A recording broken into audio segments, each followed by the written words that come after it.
Hey there, Danielle Matthews here. I'm coming to you live from Florida. And for those of you that have not come across my content before or maybe new to me, I am on a mission to help people break free of their past, break free of PTSD, and start to plant the seeds that will nurture post-traumatic growth to actually be able to bloom. I teach a lot of ancient wisdom for these modern times, and today is book club day. So if you are joining me here, stick around. This book club discussion is going to be entirely centered around chapter 9. It doesn't matter if you've read the book or not.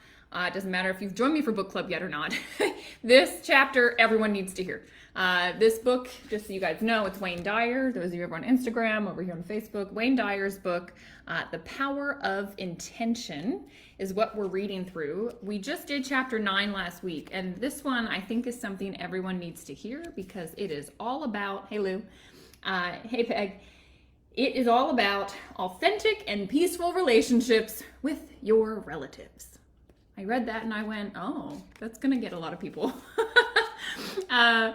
So if you think that it would be helpful for you to gain some insight to understand how do you have a peaceful relationship with someone that maybe doesn't understand you, has a polar opposite view to you, someone that maybe has treated you poorly throughout your life, how do you go to being an authentic version of you and still having peace in this relationship? What he shared was beautiful, and I can't wait to talk about it. So for those of you in book club jumping on, let me know you're here when you get here, and we can get started. It's noon, so I want to jump on and start because I feel like we're going to need a half hour to talk about this one. So again, this chapter 9, it is my intention to be authentic and peaceful with all of my relatives. That was the intention of this chapter, and it is beautifully done. I asked those of you that are in the Telegram chat to state your favorite quote from the chapter. Hey Larry, good day to you too, my friend. Hey Peg, good morning. Oh, you got to see my parents last night? Lucky. Yes, they're hanging out in Colorado. I wish I was there. They're coming to me next. So anyway, there was like 1,000 things I loved about this, but probably the most profound thing, and this is going to set the stage for all we talk about, was this quote. He says, how others treat you, you'll discover, has a lot to do with how you treat yourself and thereby teach others to treat you. What I love about this book, it is always all about coming back to inner work. Where you are internally sets the stage for so much externally, and that is the same with relationships with relatives, which I know can be difficult to navigate for many. So I'm just going to read a couple of things I underlined. Those of you in book club, if you want to kind of share some of the things that hit you, I think I'll just use some of these as a launching point. So one of them was, somehow we allow the expectations and demands of our family members to be the source of so much unhappiness and stress. We allow it. Catch that? We allow it to be a source of unhappiness and stress, when what we want is to be authentically ourselves and at peace with our relatives. The conflict seems too often to be a choice between being authentic, which means not having peace with certain relatives, or having peace at the price of your authenticity. And what he puts forth is, no, that actually doesn't need to be the case, but that is the way that your mind is telling you it needs to be, and it's getting you into all sorts of trouble. So this one we're gonna kind of pick through, and I'm curious, anyone listening, or if you're catching the replay, just type a 1. You don't have to say the name of the relative, but type a 1 if when you were reading this, or if you just caught the live, you went, oh man, I've got an issue. I wonder if this is gonna help. I think that there are interesting dynamics in all of our families. And Leah says 1. Yep. I was like, oh, okay, let me take this to heart because it can certainly help some relationships that I've got going on. Christy says 1. Yeah. What about you guys over on Instagram? All family is good? No, Peg says 1. Yeah. All right. So hopefully by the end of this, we'll gain some insight. I mean, it's all about us, right? That's just like, takes the power right back in here, and also gives you a lot of responsibility, which can feel like, oh, darn it. But they're not going to change till you change. So he says, the more you focus on how upsetting it is that your family doesn't understand or appreciate you, the more you attract more of their misunderstanding or lack of appreciation. I mean, everything we've talked about up to this point, he says, look, You're going to attract in what you have. So if you continue in your mind to have a problem with a relative, you're going to continue to create situations where you're going to have a problem. So he says, why?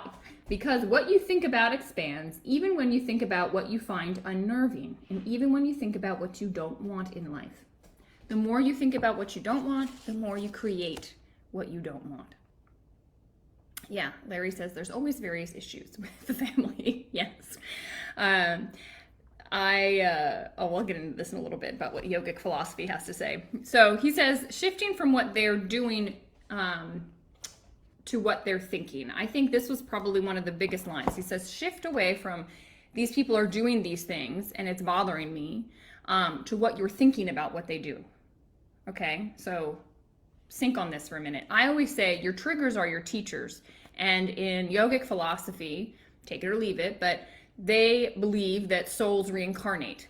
And they believe that your soul comes into this lifetime and chooses your family. So you made the choice to have the parents you have, the siblings you have, the extended family that you have. You made a choice to incarnate into this family. This is what the yogis say. And you do that because groups of souls will travel together lifetime to lifetime to lifetime in order to help the soul evolve. Well, how does it do it? It triggers it. It gets it angry. It ticks it off. Why? Because that's when you develop. That's when you start to realize what thoughts that are inside of your head that are being triggered are not helpful to you. Okay, so it is profound when you can wrap your mind around this and go, wait a second, my sister constantly doing this to me. I can't feel like a victim, like I have the worst sister ever and it's not fair. I've got the worst dad, insert your relative, whatever it is. It's not fair. Like, what if you chose the lens of, no, I chose this situation. I chose to have this sister, this dad, this whatever. And what are they triggering in me? This is the chance to go, okay, thank you, because the trigger is the teacher. They're not to blame. They triggered something inside of you. So it's not that there's blame, it's in you. And Bodhi just gave a bark of approval. And so this is something that you then get to look at and go, okay. So Wayne says, shift from the thoughts of what they're doing to what you're thinking. That's it. Leah says, taking responsibility for my healing was key to my peace and ability to learn to love those who harmed. Yes. Yeah. In a crazy way, the people that hurt us are actually helping us, I believe, because they're helping us see what within us needs to be healed. What within us wasn't whole. What within us was seeking something externally. You don't need anything external. Yes, Peg says they are bringing the gifts of learning and growth. They are, and it can be very difficult. Some families, I would say, man, pressure creates diamonds because that's what it's felt like sometimes with my family. A lot of high-performing people, and it was ever since I was little, it was like, wow. So a lot of pressure there, but what happens with pressure? Well, diamonds come out of it, right? You learn a lot. You grow through what you go through. So he says, make their opinions of me, do not make their opinions of you more important than your own. Set the intention to teach them how you desire to be treated from now on. So you might be asking yourself, how can you possibly be responsible for teaching other people how to treat you? Did anybody read that and go, huh? How do I teach someone how to treat me? For me, I was just like, yes, he knows the secret because I learned this a little while back, and I see other people getting frustrated, and I'm like, well, you're actually perpetuating this by what you're allowing in your life. Isn't that crazy? Boundaries, you got to get clear.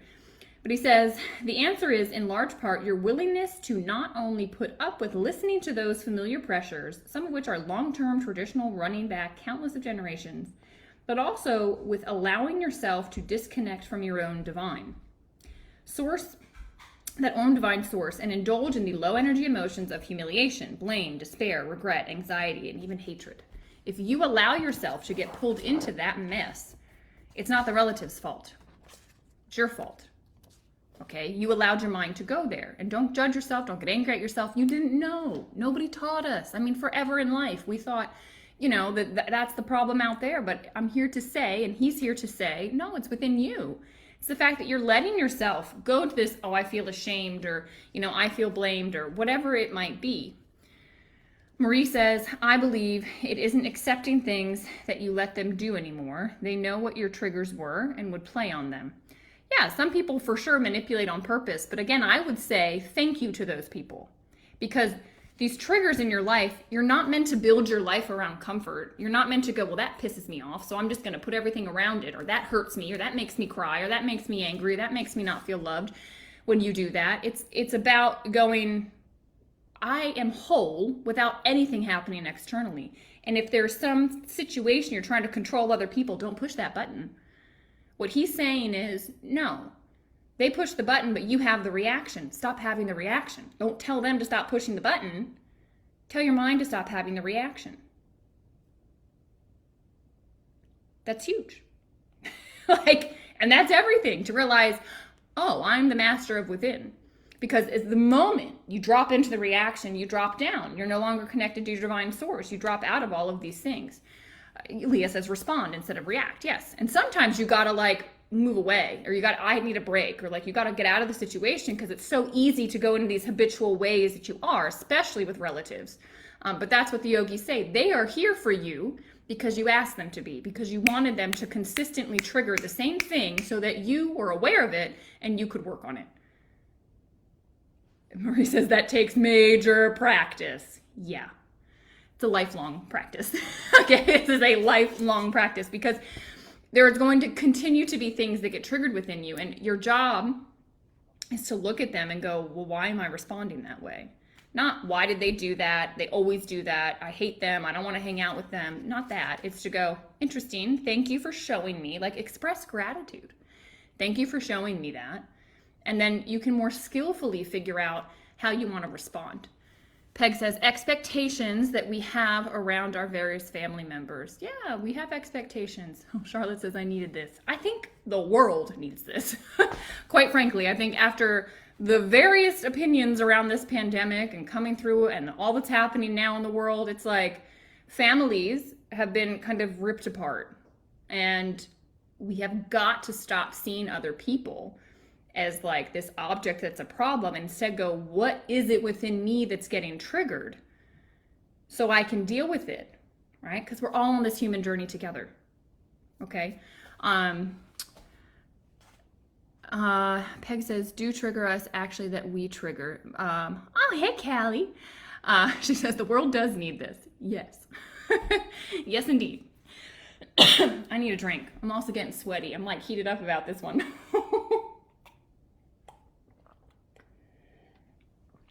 Ooh, speaking of family, I'm going to have a crab feast with my family this summer. I haven't seen them since 2019, which is wild. I used to see them every month.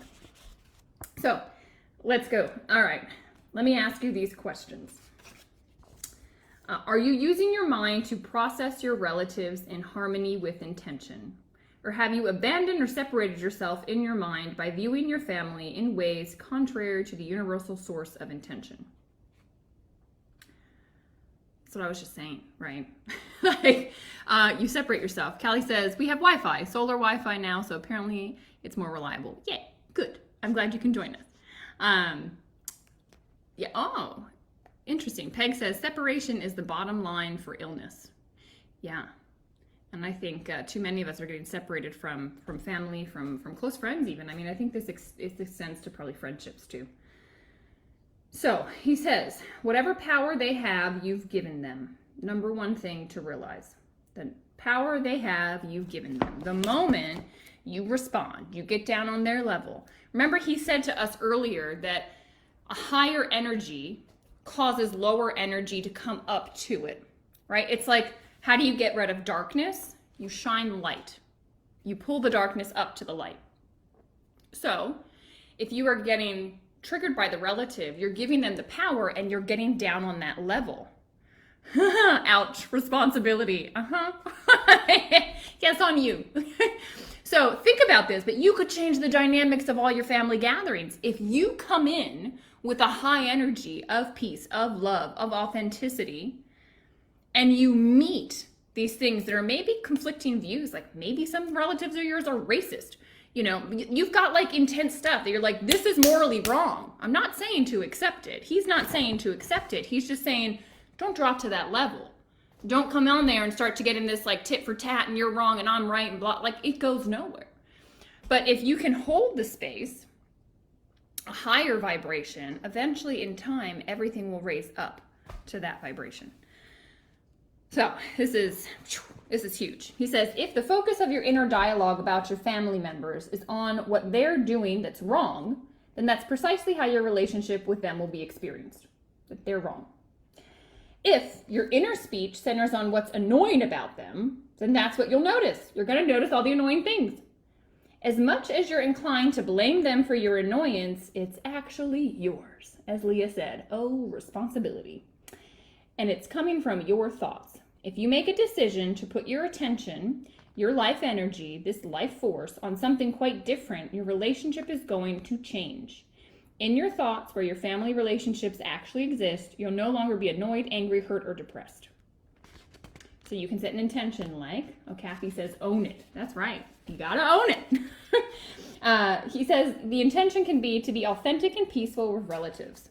And then that's what you'll experience. So rather than getting all worked up before a family gathering or a holiday or whatever, we don't really have a lot of holidays coming up, do we?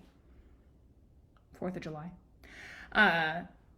But we get all up in this in our heads before we go, and then we create the situations we hate in those holiday settings, right? Just stop the narrative in your own head. All right, I loved, like, if you have your book, page 166, like, I was like, oh, he just went there. And he says, try to imagine Jesus of Nazareth saying to his followers, I despise those people who despise me, and I want nothing to do with them. Or, it makes me so angry when people judge me. How can I have peace when there are so many hostile people around me? I was like, for me, that was like bomb. I read it multiple times. And when I was growing up, there was a saying, WWJD, what would Jesus do? And I literally wrote that in the comments, but on the side. But this, did anyone else, was this a moment for anyone else that was like, oh, if that's the example, if Jesus came here and showed us, he was an example of one of these enlightened beings, right? One that is connected. He was an example of showing this amazing peace and authenticity. Yeah, it was powerful to hear and to read. Yeah, I know, it's wild. I'm just going to read it again.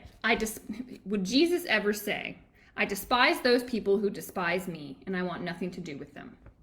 How many of you have gotten into this, I despise that, I don't want anything to do with that, and just cut it off? Yeah, you're falling out of alignment with intention. Or saying, it makes me so angry when people judge me. How many people have been judged? I have. I'm sure everyone has. How can I have peace when there are so many hostile people around me? It's an absurd thought. Literally, that's what he says. This is absurd. Because Jesus represents the highest loving energy in the universe. And that's precisely what he brought to presence. He brought this to the presence of doubting, to the presence of hostile people. He brought this in his presence alone, and he was able to raise the energy of those around him. You can do the same. You're connected to the same. He was an example for us, what we can strive towards and be. There's a lot of comments coming in. Peg says, a huge exemplar. Yes. Leah says, yes, Jesus for me is the true example. Oh, the convictions at time. Yeah. Christy says, yep. Marie says, yes, we need to change us and not everyone else. We have to just love them. May have to stay away, but you can still love them and be peaceful when you are with them. Yeah. You can, of course, choose where your time goes, but also don't love from a superiority place. Oh, well, they just don't get it and I'm better. I see some spiritual people doing that. No, just send love. Send love, period. Because maybe they incarnated in this life to be this example to cause others to realize it, right? You have no idea what a soul's journey is. Yes, fire, fire, fire. I agree, Peg. I feel like we can just stop there. That was probably the most profound thing in the whole chapter. I was like, wow, bomb.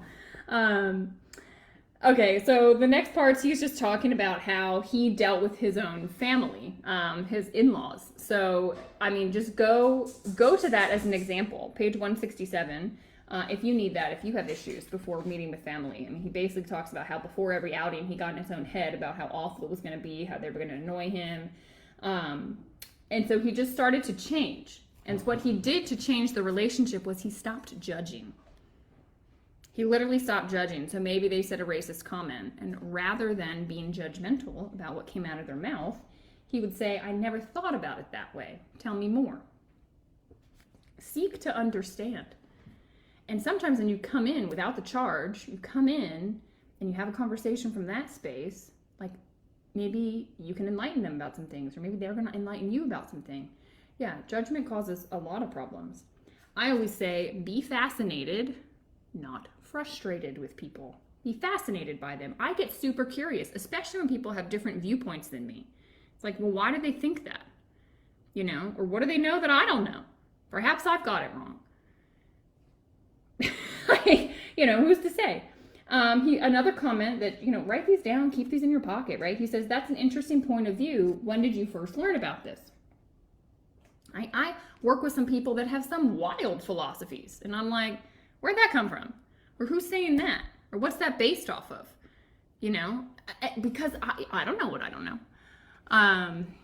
Peg says, I really love these two ways of conversing and understanding them more clearly. Yeah, it's super good. Love that. Be fascinated. Yeah. I highlighted so much, and it's really just coming from that space. He totally has removed his own ego. And he's like, I don't have to convince, I don't have to change anybody, but like, let me seek to understand these people that are in front of me, because their life experience perhaps has taught them things that are wildly different than your life experience has taught you. You just don't know. So see what you can learn. He says, respond with a kind and gentle reminder of my own opinions and then let it drop. So he would listen, and then he would calmly state the way he thinks about it. Not in a like, I'm right, and blah, blah, blah, you should do this, blah, blah, blah. Not like that, but just like, interesting, I've always viewed it this way. And then let it drop, right? You plant a seed perhaps, but you don't have to accomplish anything with that. Over time though, if you create this space and this like container, all of a sudden you're gonna see, well, they might shift and change. Whereas if you came with a confrontational attitude, like nothing's gonna change. But if all of a sudden you're open and allowing, that confrontation has nothing to go off of, and they're gonna be like, and again, you're raising them to this vibration where maybe now these people, these relatives of yours, can be more open. Leah says, it is humility at best. I agree. What's happening over here? Oh, I love that. Be fascinated. Yes. Hey, Steph. Peg says, so different than thinking. What do I need to say to change them? Oh my God, yes. How many have ever thought, what do I need to say to change this person? How do I change their mind? How do I convince them? How do I show them? They're so just wrong with where they are. I see it in my work with ASEA all the time. I see people trying to convince and change people that say no to them. Because like those of us that work with ASEA, we know how powerful it is. We know it can change somebody's life. And when somebody doesn't see it, we're like, what are you doing? Like, because we know it can literally be life-saving. But the thing is, that soul is on their journey, needing what they need, learning what they learn. We don't know. We have no idea. You can't play God. So, just remember that. Now, this was like a short and sweet chapter, but was probably the most powerful. Just like, boom, bombs coming off all over the place. So I'm going to just, some of the things that stuck out with me from his steps, because he always gives us steps, I'll just kind of share the highlights. I love the conversation that's happening in the chat. And those of you on the replay, please still put it. I'll still interact. So step 1, he says, identify your intention verbally and in writing and develop a deep yearning for it. Now, I was like, okay, whatever. Everybody talks about writing intention. But this is where, like, I had to read this sentence so many times. He says, rather than praying to a saint or God for a miracle, pray for the miracle of the inner awakening, which will never leave you. I read that and I went, that is the most powerful prayer someone could ever pray. Not, oh, save me, not give me a miracle, but awaken me to the miracle that I am. Like, Incredible. He says, the awakening of this inner light, once experienced, will become your constant companion regardless of who you are with or where you are. The dynamic force is within you. So being asked to be woken up to your own inner light of consciousness, your own connection to the divine, your own communication with God, with Source, whatever it is in your faith. I'm like, this chapter, that's why I asked you all in the Telegram group, what was your favorite line? Because I'm like, I had 20. It was so good. Marie says, I used to get uptight when we were going to my son's because my daughter-in-law was so negative. But John and I have learned to just pray that we will have a great time and enjoy each other and have fun. So much has changed when we go there because of our attitudes. There you go. You're practicing it. Yep, you are practicing it. Everyone practice that prayer, asking for that inner light to be awakened and for you to realize all that's in here. Like that's it, because everywhere you go, there you are. And if you are connected to the divine everywhere you go, God's with you everywhere. Source is with you everywhere, every step of the way. The miracle doesn't have to come externally. It comes through you, into you. I hope this is sinking in. All right, it's quiet, so maybe it is sinking in. All right, step 2. Intend for all your relatives what you intend for yourself. He says, when anyone criticizes, judges, acts angry, expresses hatred, or finds fault with you, they're not at peace with themselves. Stop taking it personally, right? Absolutely stop taking it personally. An angry person has nothing to do with you. That's anger within them. When you understand this dynamic yourself, now you start to have compassion for other people. They might be blaming you. I've had lots of people over the years of coaching people, holy cow, blaming me for this, that, and the other thing. And I'm like, it's not me, it's in you. I'm just like a mirror. It's like bouncing off of me, for you to realize. Leah says, praying before meeting family with love that we were taught as children was brought much healing to our family. Good. Yeah, it's a beautiful thing to do. Beautiful thing to do. Another thing that I found interesting, he said, be the peace you're seeking from others. I've never looked at things this way. Some of these little paragraphs are really profound with what he's telling us to do. He says, if you've got something that's non-peaceful within you, right? You get angry at the daughter-in-law, whatever it is. He says, say a friendly hello to the non-peace that's inside of you, and then let it be. You're sending a peaceful feeling to a non-peaceful feeling. So non-peaceful feeling, you're bringing a friendly hello, and you're like, hey, right? So you're sending this to this feeling. We'll make it look like that. He says, the lower energies you're experiencing will be strengthened by this peaceful hello. It's literally going to be brought up to that vibrational level. And and eventually it will vanish as the divine grows within you. So as you don't allow this crazy feeling to dictate everything, and you bring the peaceful hello, the allowing space to whatever negative emotion is hanging out, the anger, the resentment, the blame, the whatever, if you just say, oh, hi, oh, there you are, oh, you're loved here, what a different reaction versus letting it like take you all over on a ride. You're going, oh, you're allowed to be here. And eventually it's going to just and come up. Yes, Charlotte says it's important to acknowledge the feeling. Yeah, that's the whole point. You're being triggered so that you acknowledge that it's in there, so that you can deal with it, so that you can resolve it, so that it can be gone and not be with you everywhere you go. Exactly right, Charlotte. All right, he says step 4, match up with the 7 phases of intention, which we of course know. Your intention to be in a peaceful relationship is now taking form, first in your mind, then in your heart, and ultimately it materializes. He says, review all the obstacles that have been erected on your path to familiar peace. So remind yourself that when you think about what you resent, you act upon what you think about while simultaneously attracting more of it. So examine your energy level for your tendency to react to lower energies with more of the same, and give your ego the reminder that you'll no longer opt to be offended or need to be right. Oh, that's a hard one sometimes. Like, you get into it because you're like, I know I'm right in this situation. And then we're like relentless. Like, what's the point? What is the point? So often in life, I've gotten in tit for tat, blah, blah, blah, blah, blah. I hung out with a lot of very intellectual people, and it was like interesting, like this, like proving, I got to be right. I'm right. I'm right. What is the point? There's no point. Like, if it is causing problems, if it's not a friendly discussion, drop it. It's not your job to change their eye color. You know what I mean? Let it go. Okay.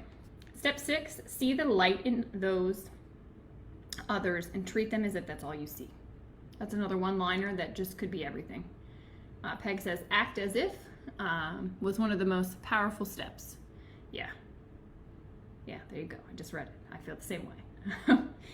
I truly believe, like, when you are acting, when you say the prayer to have this inner light turned on inside of you, it's amazing because then you know that you have it and you know every other human being has it. And so all you have to do is speak to that, see that. And again, it raises, it's like turning a light on in a dark room. You're shining light and awareness on that, and you're speaking to that aspect of that person. And where you put your attention, the energy is flowing, and that's what's going to come. They're going to rise to it. Not overnight, in time. And that's, I agree, Peg. Probably the best step. Step 7 is detach from the outcome. When are they going to rise there? Not up to you. Not up to you. He says, it's not your place or your purpose to make everyone else in your family think, feel, and believe as you do. It would be boring if we all thought, felt, and believed the same things. It would be so boring. Like, the flavor of life are the differences between all of us and the way we look at things, right? And there's like this spectrum. It's like the yin yang. Oop, where is it? Right, this flow. It all goes. It's incredible. All right, the last one, he says, affirm, I attract only peace into my life. Oh, that's not the last one, but that's a good thing for us all to say. The last one is hold no grudges and practice forgiveness. He says, also have an attitude of gratitude for their presence in your life and all that they have come to teach you. Remember, the trigger is the teacher. The family member is your teacher. Think about the yogic perspective of I chose them. You don't need to believe it, but look at it with that lens and go, wow, they're a massive teacher for me. So that relative that you were thinking about, that I said put a 1 in the chat, what if we now look at that relative as one of your greatest teachers in life? Constantly pushing you to take responsibility, to go within, to master your own emotional state, to not just control everybody so you don't get triggered, right? Peg says, Om Shanti, Shanti Om, peace, peace, peace. It's my current mantra that takes me to this mind space to accept the best. Agreed. Nice. Christy says, detach from the outcome was a missing piece for me. Let go and let God. Yes! I highlighted that too. Let go and let God, right? It's like, oh, we don't have to do it ourselves. Like, amazing. Hold on to the trolley strap. It's going, right? This was a powerful conversation. I feel like we got the most interaction in the chat today, too. I knew this was going to be great. It was a short and sweet chapter, but good stuff. So chapter 10, guys, next week. It's my intention to feel successful and attract abundance into my life. Hey, I like that. So it is not as short. It's a longer chapter. Oh, no. I just went through 2. Oh, no. It's a pretty short one. 186, 173. So we'll be back next Monday. Doing that. I appreciate you all. What a fruitful conversation. And yeah, this is one I'll probably have to read again, listen to again, let it really sink in, apply what we're learning. So go out there and apply it. Sending you guys lots of love, and I will see you next week. And if you want, I think it'd be really fun as you're reading, put in the lines, like Christy, let go, let God. Put it in Telegram, because we can always refer back to Telegram, these little nuggets that we pull. I think it would be great. So, hey, Leah, I appreciate your love and support too. So that's it. Blessings for all. Yes. I'm glad you caught us too, Callie. Glad you came on. All right. Lots of love, guys. See you.